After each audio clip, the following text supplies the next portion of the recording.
السلام علیکم ورحمۃ اللہ وبرکاتہ۔ ریڈیو HRDF میں خوش آمدید۔ ہم میں سے ہر ایک مختلف مسائل سے گزرتا ہے، بہت سی ذمہ داریاں نبھاتا ہے۔ ذمہ داریاں بھی مختلف ہیں، بہت سارے اعتراضات اور طنز ہیں جن کو برداشت کرنا پڑتا ہے، اور بہت سے ایسے حالات ہیں جہاں یہ جاننا مشکل ہے کہ آگے کیا کرنا ہے۔ یہ زندگی کی عمومی شکل ہے۔ ہر مسکراتے چہرے کے پیچھے شاید آنسوؤں سے بھرا دل ہوتا ہے۔ ہر ایک کے اپنے مسائل ہیں۔ اللہ تعالیٰ قرآن میں فرماتا ہے، بلا شبہ یقیناً ہم نے انسان کو بڑی مشقت میں پیدا کیا ہے۔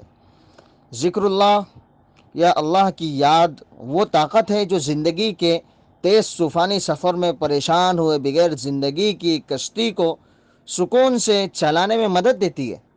قرآن ہمیں یاد دلاتا ہے کہ یاد رکھو، اللہ کے ذکر سے ہی دلوں کو تسلی حاصل ہوتی ہے۔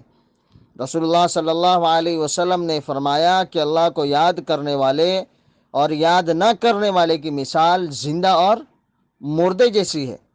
اللہ کے ذکر سے جو سکون، راحت اور ثواب ملتا ہے وہ کسی اور کام میں نہیں ملتا۔ یہ احساس اور بیداری ہمیشہ ہونا چاہیے کہ خدا ہمیشہ ہمارے دلوں میں موجود ہے۔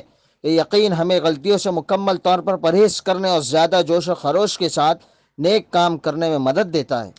اس وقت اللہ کا ذکر زیادہ معنی خیز ہو جاتا ہے۔